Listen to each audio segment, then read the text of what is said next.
Oke, kembali lagi di channel KDRT. Nah, kemarin kan kita sempat main tuh ke workshopnya Race Lab Indonesia. Nah, di situ kan memproduksi unit untuk balap simulator. Nah, ternyata bukan cuma unit itu dipakai sama individual aja, dalam artian tuh sama perorangan yang pengen balap simulator atau main simulator di rumah. Ternyata ada tim balap simulator di Indonesia yang menurut gua ini udah profesional banget. Nah, nih GMX Phantom. Sekarang gue udah di markasnya nih, markas besarnya nih. Gue pengen ngobrol-ngobrol langsung sama kaptennya sekaligus sebagai pembalapnya juga di sini. Kita lihat aja. Wih, siap. Wih, Apa kabar, Bro? ini nih Pak. Ini dia nih, pembalapnya nih. Pembalap sekaligus apa nih, Bro? Lo sebagai tim owner atau apa nih? Ya, tim owner. Tim owner ya? Di GMX Phantom Esports Team di sim racing. Oh gitu. Sejak 2020 ya. 2020. Yes. Kita coba ngobrol di tengah sini kayaknya ya. Boleh. Ya, jadi inilah lagi latihan. Ini salah satu pembalap kita, Sergio. Lagi latihan untuk balap. Berat schedule-nya kalau di sports. Gitu karena, ya? Iya, karena waktunya nggak terbatas kan. Jadi untuk kita fit untuk competition-nya harus latihan terus. Gitu. Nah, ini kejuaraan apa yang mau diikutin nih? Kita ini kejuaraan endurance, sebenarnya, lokal di Indonesia. Oh, lokal. Jadi endurance ini kan kalau di balap ada dua, ada sprint sama ada endurance. Iya, kan. iya. Kalau endurance itu yang 6 jam ke atas lah. 6 jam? 6 jam ke atas. Jadi ini salah satunya 6 jam dan ya lumayan berat juga karena kan lu harus cari setting yang pas untuk selama 6 jam Iya, itu. iya, Lu iya. harus make sure lu ya nggak udah kenal sama tracknya dan Iya, nggak iya, bikin iya, mistake. benar. Ya, ya. Nah, kalau kita kan balap endurance nih, yang kalau kita lihat di realnya nih di luar ya, itu kan ada berapa pembalap ya? Iya. Nggak cuma satu pembalap Yes. doang. Kalau simulator tuh gimana? Ya, sama. Jadi ada lebih dari satu pembalap. Biasanya kalau 6 jam itu minimal dua, tapi biasanya 3. Dan bukan soal ganti orang di simulator aja. Jadi di sistemnya itu harus ada account beda, terus dia harus pakai simulator yang lain. Oh, bukan di satu bangku ya? Bukan, jadi bukannya nanti Gantian gua gitu, ganti. iya. Dia nanti masuk ke pit, harus pilih settingan, ganti driver, Oh, oke. nanti ke connect lagi gitu. Iya. Makanya ini juga maksudnya bukan cuma buat sendiri-sendiri, tapi kalau ke balap endurance ini udah ada yang standby lah ya? Ada yang standby, ada. Biasanya ada driver standby, terus juga ada engineer yang standby gitu. Yang, soalnya kan kondisinya bisa berubah juga ini. Iya. Bisa hujan tiba-tiba. Jadi harus banyak yang dimonitor sebenarnya. Iya, dan ini benar-benar ya kayak real racing. Hujan ini pun kita juga nggak tahu gitu kan kalau tiba-tiba lagi balap bakal hujan. Apa ada prediction ya? Nah, hujannya itu ikutin real weather. Oh. Jadi banyak, iya. Keren banget sih. Jadi lu bisa settingin servernya itu hujan untuk ikutin dunia beneran. Oh. Misalnya lu balapnya di Sentul nih, lu taruh lokasinya di Sentul. Ngeliat forecastnya Sentul gitu ya? Jadi misalnya nanti Sentul hujan, ini juga bisa ini hujan. juga hujan gitu. juga. Jadi kebanyakan itu ya itu ngikutin beneran, terus jadi kita juga bisa prediksi. Gitu. Iya. Wah, ini keren banget sih. Gitu. Nah, Bro, sekarang ini untuk pembalapnya ini ada berapa pembalap nih di sini? Kalau di GMX kita ada total 10 pembalap. Banyak juga ya? Ya, 4 yang senior. Oke. Yang senior dalam arti mereka udah ada professional contract sama kita. Oke. Terus ada 6 yang junior. Oke. 6 yang junior itu akademi lah. Iya. Akademi yang masih muda-muda, rata-rata di bawah 18 tahun. Terus di kita bawah lagi bimbing mereka sampai mereka improve. Nanti misalnya mereka improve ya kita sign mereka sebagai professional driver gitu. Iya. Ya, terus kan yang junior masih banyak di sekolah juga sebenarnya. Oh gitu. Ya. Tapi keren sih. Maksudnya kayak lo juga ada ini ya. Maksudnya ada jenjang karir untuk regenerasi si pembalap. Yes. Gitu. Karena kan kalau kita lihat dari semua sports team yang profesional ya nggak hanya di balap ya, salah satunya Red Bull tuh yang paling terkenal kan. Tapi misalnya di bola pun atau di basket mereka kan selalu ada talent scouting pool gitu. Dari yang muda-muda umur 8-9 tahun udah kecari tuh kan scoutingnya. Jadi kita mau bikin model yang sesama itu. Jadi kita bisa nggak hanya acquire talent, tapi kita bisa generate talent kita sendiri gitu. Oke. Jadi ini buat teman-teman tahu juga nih, Prisley ini juga pembalap beneran sebenarnya. Yang awalnya dari go-kart ya, Bro ya? Awalnya dari go-kart. Lo ceritain dikit dong, Bro, karir lo di balap itu sebenarnya dari gimana sih dari awalnya? Nah, gue mulai go-kart itu tahun 2008. Oke. Jadi bokap gue tuh, my dad kan. My dad, dia dulu for fun aja. Terus gue ikut tuh, awalnya di Sentul. Nah, nggak lama kemudian itu mulai ikut tuh ke Jurnas. Terus tuh dapat result prestasi yang bagus. Terus ya. Gue juga suka gitu. Soalnya my dad nggak pernah paksain. Soalnya kan mahal juga. Justru dia harapnya gue nggak suka gitu. Taunya malah suka ya. Taunya malah suka gitu. Jadi nah habis itu ikut kejuaraan Asia. Ini lama-lama gue pindah tuh ke fokusnya di Eropa. Karena kan kalau balap sentralnya di Eropa. Sentralnya Eropa bener. Ya. Terus gue waktu itu sempet juara juga di Eropa. So gue pindah tuh ke Formula 4, so Formula Renault and Formula 3. Nah, tapi pas setelah Formula 3 ya of course kan butuh sponsor yang betul. Itu gue belum ada sponsor. Gue berhenti tuh balap beneran. Gue kecewa sama balap. Sampai gue ketemu e-sports lagi. E-sports bikin gue seneng lagi lah sama balap. Iya. Nah, ini gue sih kayaknya ada undangan menarik nih. Lo pas selama berhenti dari balap itu lo udah pernah nyobain lagi nggak yang kayak balap touring gitu? Nah, gue nggak bisa, karena sebenarnya gue agak malu sih ngaku ini, tapi gue nggak bisa Hilento. Sebenarnya sih nggak harus langsung Hilento sih. Jadi gue pengen nanti kita bakal bikin satu episode. Gue bakalan ngajak Presley, lu nyobain mobil balap KDRT. Gue nggak ngajarin, karena gini. Gue ngerasa experience lo jauh di atas gue, karena lo udah balap Eropa nih, ya kan, lo udah balap Formula. Paling gue cuma bukan ngajarin, karena menurut gue basic balap itu lo udah ada gitu kan. Paling cuma mengadaptasi, oh ini mobil balap, karena setiap mobil pasti kan beda-beda juga, ya kan. Paling gue akan ngasih tahu ini mobilnya seperti ini, geraknya seperti ini, apa segala macam. Nah, kita nanti bikin videonya bakalan seru nih sama Presley nih. Soalnya ya itu, gue awalnya mau nyoba di simulator dulu Hilento ini, dan sebenarnya kan front wheel drive kan. Front wheel drive gue juga harus adaptasi lagi, kan agak beda tuh. Kalau rear wheel drive kan lebih natural kan sebenarnya. Kalau front wheel drive ada challenge sendiri. Nah, itu yang belum. Tapi gue masih sering coba itu sebenarnya go-kart. Oh, go-kart ya. Go-kart. Kan waktu itu kita ketemu di ketemu di go-kart. Gue kenalnya di go-kart nih justru. Kan waktu itu sama Om Fitra juga. Iya, Om Fitra, karena gue ikut coaching di sana. Dan untuk cari keringet oke lah, gue kan lu tahu sendiri. Iya bener. Itu fisik banget gitu kan. Nah terus nanti ini di episode berikut ini gue janji sama lo nih bro. Nanti kita bakalan nyobain mobil balapnya KDRT. Lo bakal ngerasain, karena kenapa gue pengen bikin episode sendiri, karena menurut gue menarik. Dia seorang pembalap formula nih ngerasain mobil balap touring, karena lo udah belum pernah ngerasain ya mobil balap touring ya? Sama sekali belum. Belum sama sekali. Nah pasti kan inputnya menarik tuh. Gitu. Dia pasti bakalan ngasih input yang bagus tentang ternyata balap pakai mobil formula itu seperti ini dan mobil balap itu seperti ini. Gua aja justru nggak pernah ngerasain sama sekali balap formula gitu kan. Nah inputnya pasti menarik buat kita jadiin satu video. Nah kita fokus lagi nih bahas ini nih bro. Nah ini terus sekarang berarti kejuaraan yang diikutin itu apa aja ada di sini? Jadi kalau kita sih fokusnya ada 3. Kita ada namanya lokal, jadi yang di turnamen di Indonesia itu pun kita sering ikut itu, rajin ikut. Kita juga banyak ikut turnamen regional. Jadi regional itu biasa Asia Pasifik. Jadi Asia Pasifik itu included Australia gitu. Dan kita juga ada global. Global itu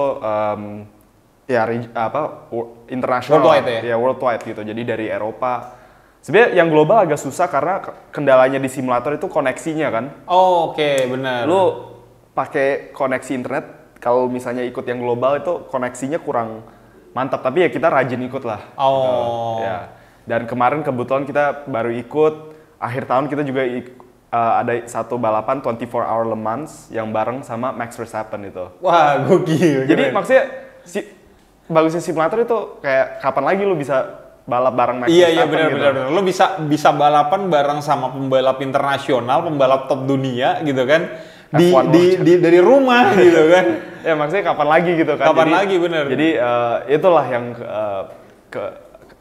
the plus of simulator gitu. Bener keren banget sih. Nah bro, nih tapi yang rajin diikutin itu kejuaraan nasional apa yang internasional? Regional ya. Asia Pasifik kita. Oh Asia Pasifik. Asia Pasifik. Iya. Kalau yang internasional ya kalau kita qualified. Tapi kalau yang Asia Pasifik kita paling rajin ikut. Terus yang regional, yang lokal kalau yang kita juga ikut tapi itu lebih ke junior kita. Oh, iya. Kayak balap di rumah gitu ya? Iya, balap di rumah. Iya. Ya, terus ada berapa lagi lah kita. Iya. Nah, terus gini bro, kayak itu kan tadi balap regional ya, balap Asia nih kita bilang.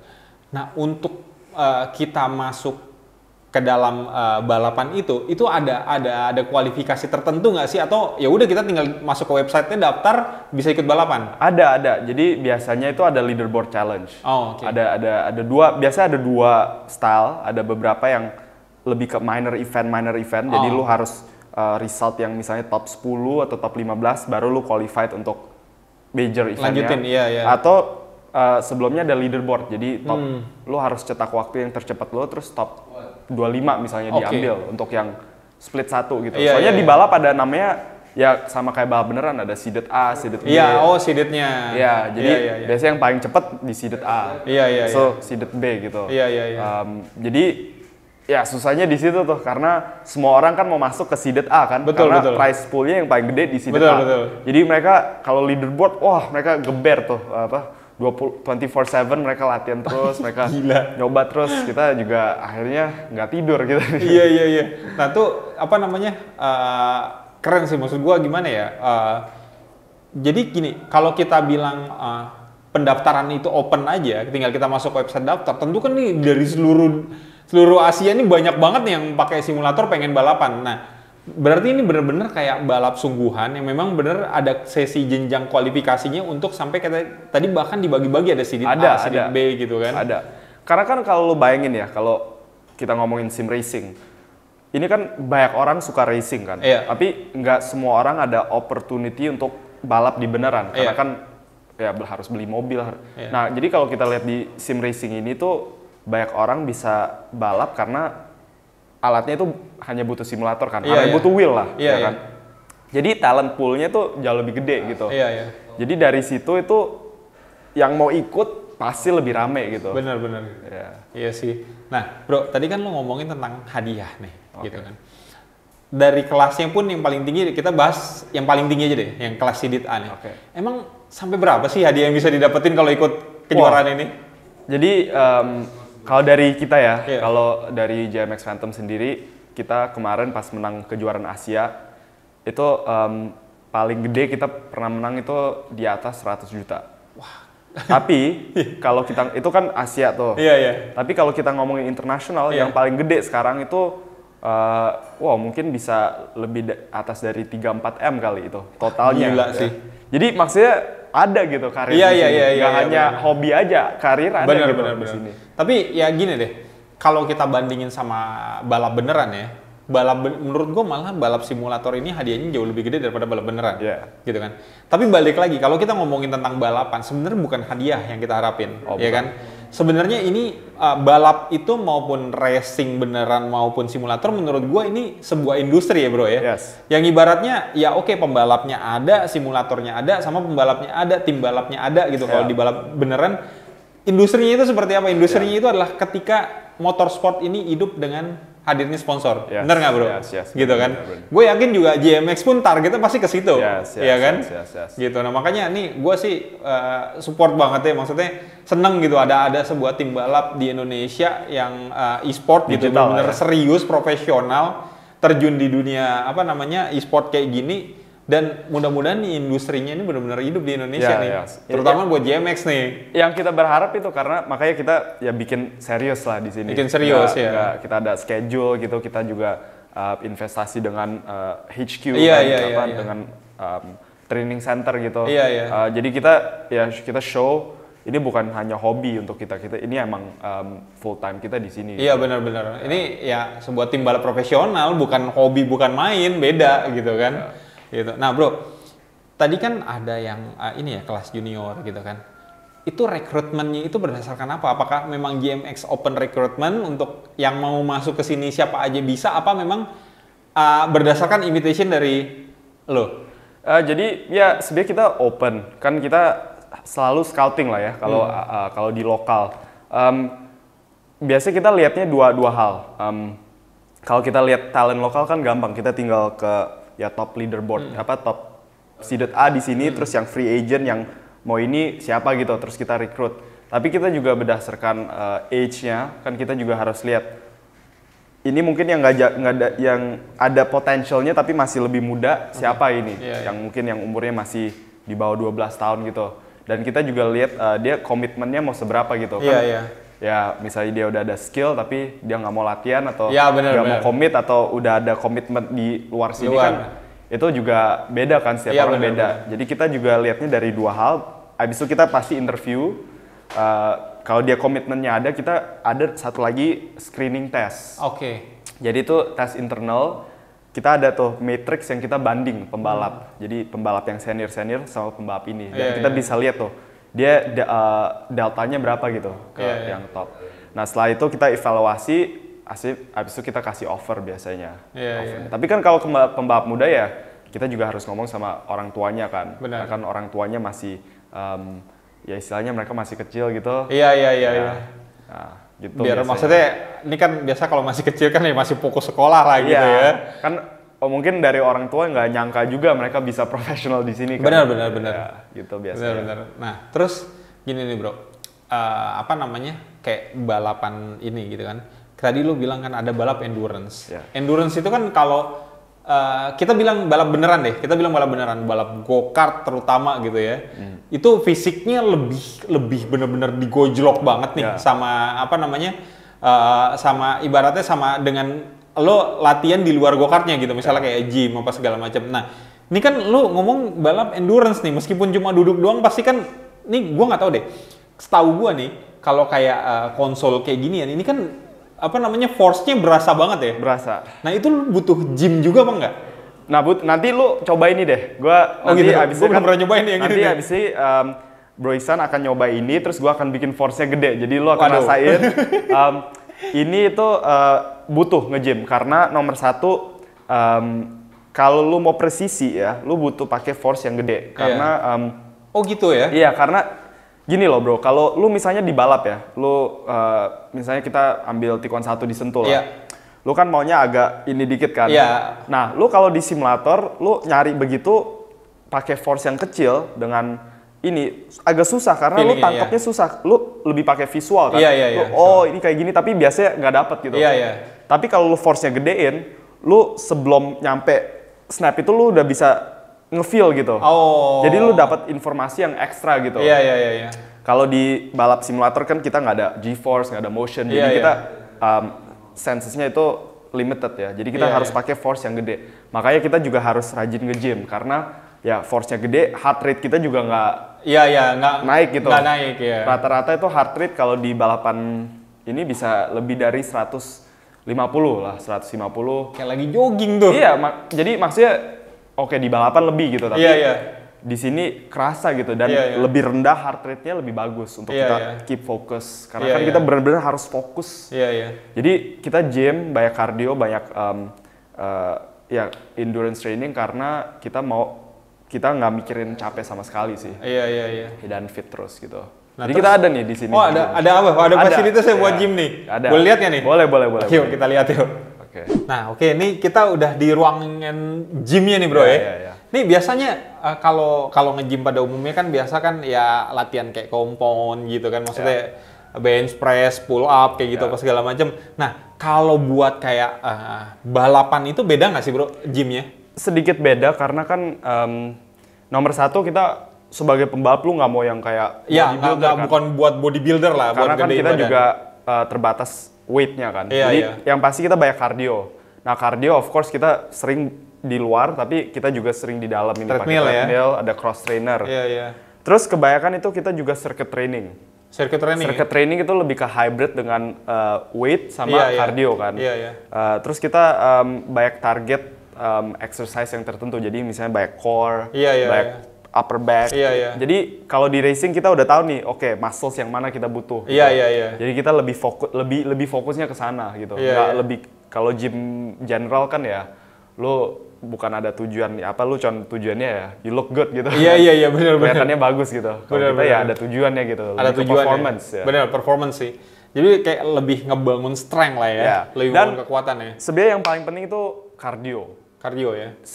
Selama gua ini itu cardio itu yang paling penting karena Lu bayangin aja kalau pembalap F1 itu mereka harus bisa lari 10 km di dalam 35 menit. Gila.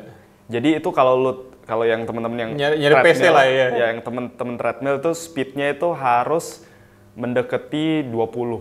Gila. Di treadmill ya. 20. Ya mungkin 18 ke 19 iya, untuk iya. 10 kilo. Iya. Itu kan ya soalnya VO2 max-nya. Iya, kan, iya. Ya. Makanya jadi kita bilang walaupun bawa mobil nih, sebenarnya atlet-atlet kayak sekelas F1 ataupun go-kart kayak gitu, itu latihan fisiknya itu udah bener-bener kayak mungkin sama atlet-atlet fisik lainnya kayak maraton gitu-gitu kan. Karena kan ya lu hilang berapa kilo kan satu iya balapan benar-benar ya. Jadi ya terus ya rajin lah di sini. Terus juga jangan sampai maksudnya lagi balapan ya kan fisik down black out wah fatal ya. Tuh. Gua pernah yang istilahnya lu harus latihan di fisik. Jadi lu pas nyetir udah nggak mikirin fisik lagi, udah nggak mikirin capek, udah nggak mikirin apa, lu mikirnya ya fokus balap aja gitu. Bener-bener. Ya, jadi itu tujuannya lah untuk fitness di sini. Tapi gue ngomong-ngomong gue tuh jadi inget gue tuh pernah punya pengalaman balapan. Waktu itu gue lagi nggak rajin nge-gym lah, nggak latih fisik ya.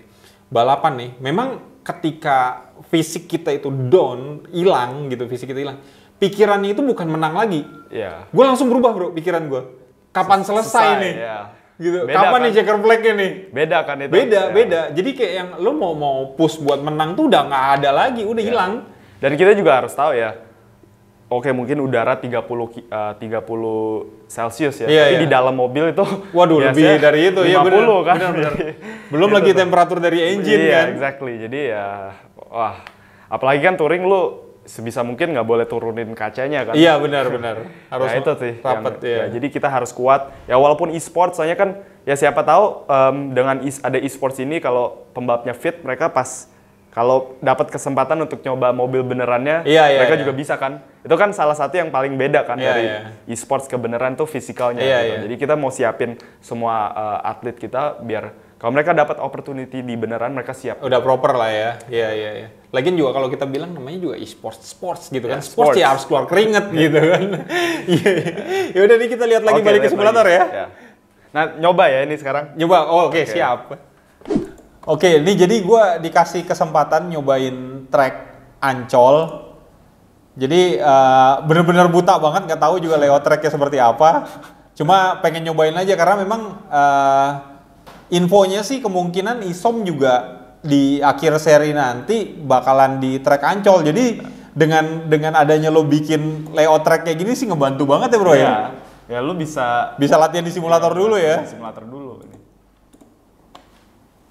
Nah, ini kan juga pakai mobil front wheel drive ya. Front wheel ya, mirip-mirip lah ya. Nah, ini tikungan yang paling susah nih setelah ini karena ini blind. Dan gue jamin nanti mungkin di Isom ada beberapa yang bakal crash ya? Yang kena tembok. Soalnya oh iya benar, dia blind. Exitnya sempit banget ya? Jadi lu kalau masuknya keamanan, lu dapat understeer. Kalau masuknya oversteer. Oversteer gitu. ya? Jadi lu harus yang pas-pasan itu susah itu. Nah ini hairpin.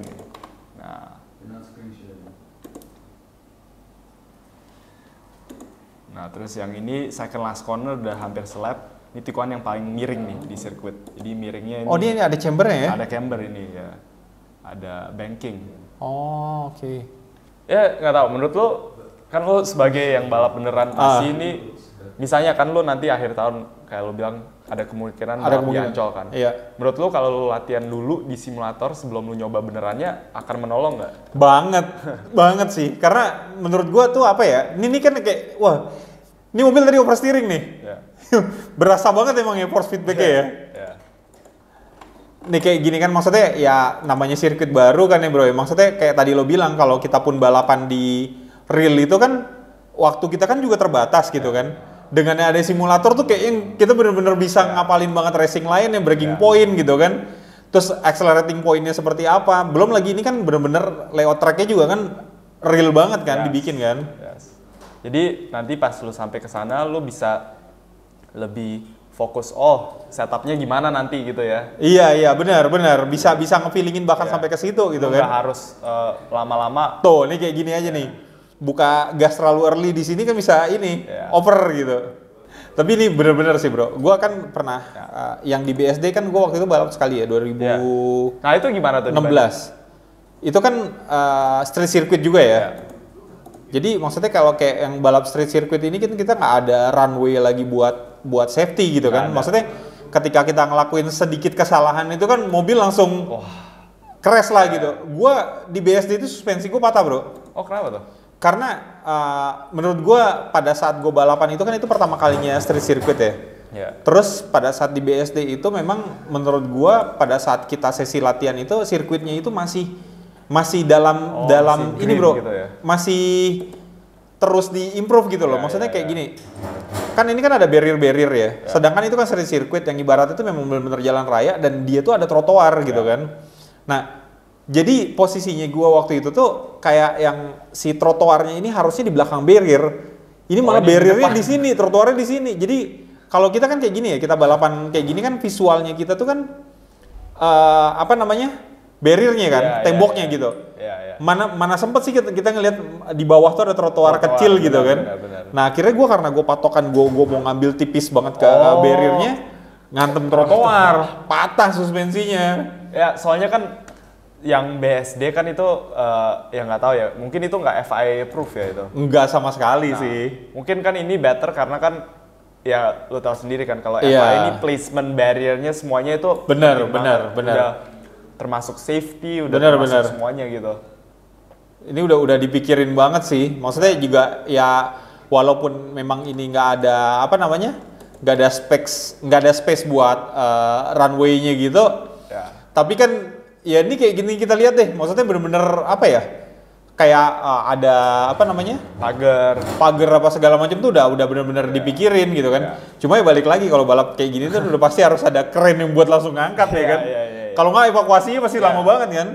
Nah gue pernah tuh balap di Prancis. Di nama sirkuitnya itu Pau. Pau itu street circuit yang paling susah menurut gue ya. Lebih susah dari Monaco menurut gue ya.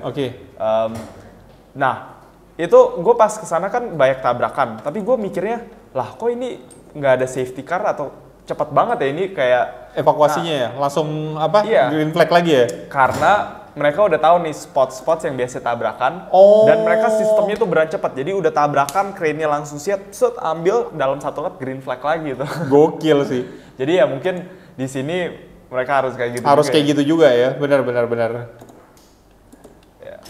Wah ini sih kayaknya nggak bisa sebentar nih buat ngapalin tracknya. Mesti bener-bener kayak tadi lo bilang, masih banyak latihan. Tapi ini sih ngebantu banget ya bro ya maksudnya. Karena kan buta ya, maksudnya kita nggak tahu tracknya itu seperti apa gitu kan. Nyobain sentul nih, balik ke kandang. Tapi emang beda ya, maksudnya pakai steering yang bulat. Kayak Fanatec kayak gini juga. Enggak, yang Fanatec kayak gini tuh bener-bener force feedback-nya tuh berasa banget bro. Kayak ya udah lu jadi bisa lebih nge-feelingin gitu. Lu bisa tangkap, jadi nggak hanya visual doang ini. Kayak yang gua kan kalau di kantor kan bareng sama Ridwan kan pakai yang Logitech ya? G29. Oke. Itu kayak yang ya udah terlalu enteng banget. Jadi kayak yang lo mau nge-feelingin juga mesti nyari-nyari banget gitu. Jadi kayak yang imajinasi lo yang mesti benar-benar main gitu. Lo biasa kalau di sentul ini lo overtaking spotsnya di mana aja nih? Kalau gua sih zaman yang gua balap super touring, gua biasanya tuh R1, nih S kecil. Terus paling banyak ya R1, S kecil, terus sama parabolik terakhir. Oh itu bisa itu? Bisa. Cuma ya itu masih late braking.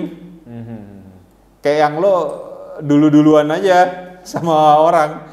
Gue pernah overtaking di S kecil, waktu itu gue pakai Genio kan ya. Lawan gue itu pakai sasisnya DX. Cuma pakai beams. Itu kencang banget bro mobilnya.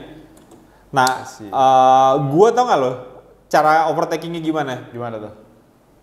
Jadi gue berusaha untuk late brake, nah dia berusaha untuk lebih late brake lagi. Akhirnya pada saat gue pada saat ini gue posain dulu ya. Pada saat gue ngerem nih, dia udah late break, kayak yang gua late breaknya gua itu juga udah limit banget gitu buat gua late break gitu kan. Nah karena dia juga nggak mau kalah, akhirnya dia coba untuk nge-late break lagi, akhirnya overshoot karena ngeblok. Karena ngeblok ya udah gua masuk akhirnya. Aja. Nah kadang trik-trik kayak gitu tuh perlu juga sih buat kita ini. Cuma gua berani kayak gitu karena posisi gua di dalam. Iya. Gitu. Kalau kita di luar ya kita yang kalah tetap. Apalagi disentuh kan lu di luar ya. Kalau keluar kan langsung kena itu kan marblesnya. Bener. Gue udah nyobain track Sentul nih. Oke. Pengen nyobain Mandalika nih bro. Karena belum pernah rasain sekali terakhir nih. Oke. Ini kan track yang sebenarnya Sentul itu Mandalika itu menurut gue ya kalau di mobil. Nah, kalau di motor mungkin susah ya. Tapi kalau di mobil itu not the most tricky circuit menurut gua. Karena kenapa? Karena tracknya lebar atau? Nomor satu tracknya lebar, banyak run off, jadi nggak terlalu punishing. Oh. Dan karakter tikungannya itu, lu mau pakai mobil apa nih? Mau pakai mobil tadi atau yang lebih kencang boleh kali ya? Oke. Pakai mobil. Dia lebih banyak high speed corner atau apa? High speed ya? sama medium speed ya. Ini kalau kayak gini Mandalika nih tracknya dari mana nih? Dari yang bikin? Ada yang apa namanya orang software yang bikin. Oh. Ya. Jadi kita juga ada tim khusus untuk. Ada bikin. tim khusus ya? Ya. Nah ini nih, kita dari pit aja nih. Ini kan dari last corner. Nah ini nih. Mandalika. Dia ini tracknya counter clockwise ya? Kenapa? Counter clockwise ya dia ini? Oh clockwise. Clockwise ya? Clockwise ini ya. Cuman tikuan terakhir aja yang agak yang ke kiri. Tapi clockwise ini sebenarnya. Oh ini dia speed limit ya? Ada. Nanti tutup sendiri nih. Nah, ini nih. Nah, itu Bukit Jokowi tuh di depan. Yang mana? Oh ini. Dia tuh. Oh ini.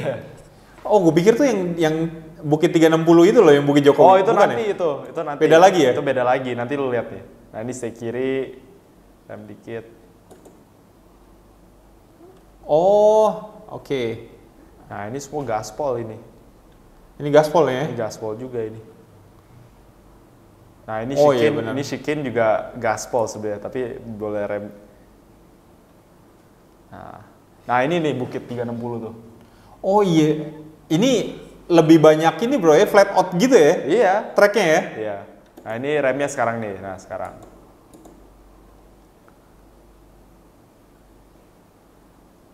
Oh ini hairpin ya? Ya.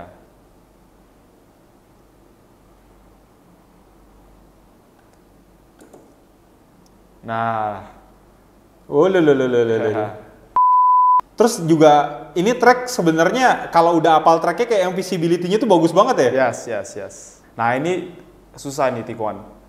Harus rem, terus harus sabar nih masuknya. Oh, oke, pelan banget dia ya? Iya. Oh iya bener. Ini kayak mirip-mirip Sepang, Ya. apa namanya? Yang corner yang di belakang nggak bro? Sunway ya itu. Sunway ya? Yes. Jadi emang gue ngomong sama waktu itu yang desainer sirkuitnya. Emang mereka waktu itu pas desain sirkuitnya inspirasinya dari beberapa track gitu. Oh. Iya.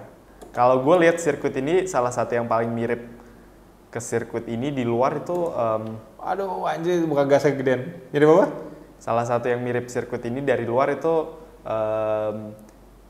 Misano sama Istanbul. Oh. Tapi ada karakteristik di Sepang kayak tadi lu bilang. Iya.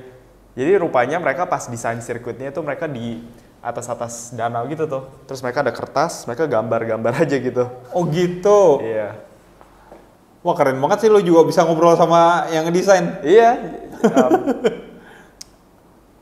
Iya sih bro, ini banyak apa namanya kayak yang bener-bener flat out gitu loh, ini kayak gini gitu kan. Kalau di itu tikuan itu sebenarnya di motor yang that corner itu tikuan yang Marquez tabrakan kemarin. Yang mana yang tadi itu? Yang tadi itu, yang dia high side sampai yang parah banget tuh, yang warm up kalau nggak salah. Iya.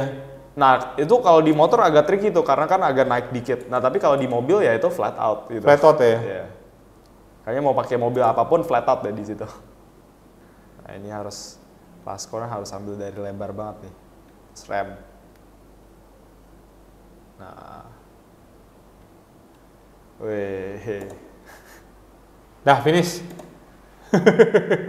Jadi gimana? Lo udah nyoba 3 sirkuit Indonesia nih, udah coba Ancol, udah coba Sentul, sekarang udah coba Mandalika. Nah, rankingnya apa nih? Jadi kalau Sentul ya udahlah, udah biasa ngerasain gitu kan ya. Maksudnya nggak jauh berbeda gitu kan. Terus kalau Ancol tuh bener-bener kayaknya mesti banyak banget latihan gitu kan. Karena kayaknya lebih tricky gitu karena sempit kan. Lebih teknikal banget gitu. Jadi kayak yang mesti tahu kapan ngeremnya, racing line juga mesti benar-benar apal gitu. Terus juga jangan sampai lupa cornernya gitu kan, karena dia kan kayak labirin nih, jadi agak susah buat ngapalin gitu kan. Benar-benar harus banyak lah lap time yang dipakai gitu kan. Tapi kalau Mandalika, wah ini keren sih. Asik ya ini. Asik banget. Dan ini di Indonesia ya. Indonesia gitu, nggak nyangka. Maksudnya ini juga lo kayak yang bener lo bilang, gue kan belum tahu gitu kan layoutnya seperti apa gitu kan. Ternyata pas gue cobain ya bener-bener nih sirkuit kenceng, dibilang kenceng gitu. Fast speed. Bener-bener high speed itu karena di high speednya itu high speed cornering loh, yang flat out gitu, dalam artian tuh bukan yang kalau kayak Sentul tuh kan high speed cornernya itu kan di es gede gitu kan. Lo belok begitu, dan itu juga kalau kita bilang itu flat out juga bukan. Ya itu bukan lah ya, nggak terlalu gitu kan ya. Nah tapi ini kayak yang lo flat out-nya itu bentuknya itu hampir kayak chicane gitu loh. Ya kan? Maksudnya lo udah flat out kanan, terus lo ada flat out lagi ke kiri, itu keren banget sih. Ya. Nih kalau pembalap WRC demen nih bro, yang begini. Pembalap WRC. Oh iya. Kayak lo beloknya lo bung potong-potong aja gitu. Dan runoff-nya juga ada ya, runoff-nya juga ada. Curve-nya juga enak, maksudnya kan curve-nya agak flat kan. Iya, agak tajam bener. Jadi lu ya bisa setting mobilnya biar setengahnya bisa dapat lah ya. Bisa dapat, bener. Gitu. Bener. Wah, untuk battling kayaknya juga seru deh. Kayak gue bayanginnya kayak misalnya Honda Jazz gitu atau apa gitu. Mobil yang mungkin nggak sekenceng GT3. Kayaknya battlingnya asik deh kalau di bener. ini. Soalnya slipstream dapet, tikuan juga dapet. Gitu. Dan ini yang gue lihat ya, setup di Sentul sama setup sini untuk Jazz atau City Hatchback untuk front wheel lah ya. Gue bilang beda banget. Oh iya dong, makasih. Gitu. Karena kalau di Sentul itu kan kalau kayak balap WMR tuh bener-bener butuh rolling speed yang bagus gitu kan. Karena memang belokannya patah-patah gitu kan.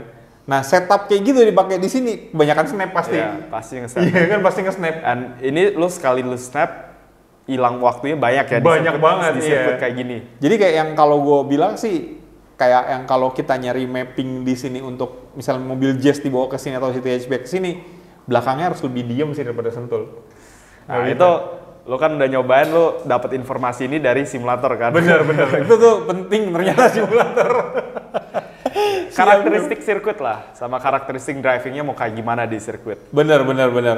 Jadi memang ya tadi lo bilang, maksudnya nggak salah sih, maksudnya kayak yang ngebentuk pembalap simulator itu disiapkan juga untuk balap beneran gitu kan, karena memang dari simulator ini inputnya tuh luar biasa banyak banget gitu sebelum terjun ke balap beneran gitu kan.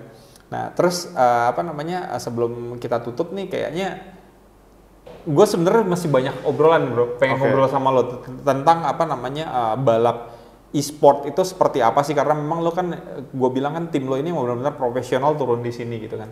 Nah secara mendalamnya lagi tentang e-sport itu seperti apa dan sampai kemana tuh, kayaknya gue pengen ada satu episode lagi deh kita semacam bikin roll bar lah, ngobrol bareng gitu kan. Gitu. Nah terus kalau dari GMX sendiri dalam waktu dekat ini lo kejuaraan apa aja bro? Oke, jadi kita ada kejuaraan Asia yang kita ikut. Jadi kita lagi ada fokus di namanya SRO GT. Kalau tahu kan akhir tahun bakal ada balapan GT3 kan di Mandalika. Iya, nah itu namanya GT World Challenge. Iya. Nah GT World Challenge juga ada versi e-sportsnya. Oh. Namanya GT World Challenge Esports. Iya. Nah kita lagi ikut di sana sekarang. Jadi balapan pakai GT3 di sirkuit-sirkuit kayak Silverstone, Bathurst, Suzuka.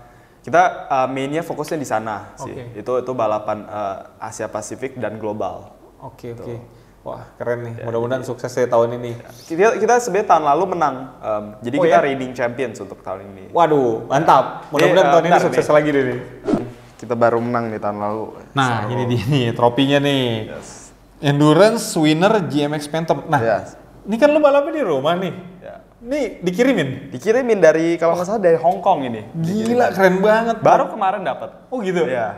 Wah, keren banget. Ini first trophy kita lah.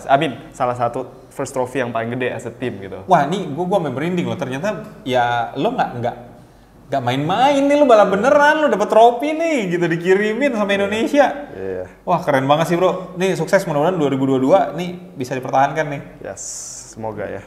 Gitu. Ya udah, buat teman-teman yang suka sama video kita silahkan like, komen, dan subscribe. Jangan lupa follow Instagram KDR Team 22, gua Ican.99. Begitu juga Instagram GMX Phantom apa bro? GMX.Phantom. GMX.Phantom. Dan Instagram lo? Presley Martono. Presley Martono. Nah, di episode berikutnya nanti kita bakalan bikin roll bar, ngobrol bareng sama Presley. Gue juga pengen nanya-nanya lagi tentang pengalaman dia balap di luar, udah keliling Eropa bro, gitu. Ya, kita exchanging information lah ya. Iya benar. Nah pasti kalian juga pengen tahu tuh experience-nya seperti apa sih balapan di Eropa tuh seperti apa. Nah nanti di episode berikutnya kita ngobrol lagi sama Presley. Sampai jumpa lagi di episode selanjutnya.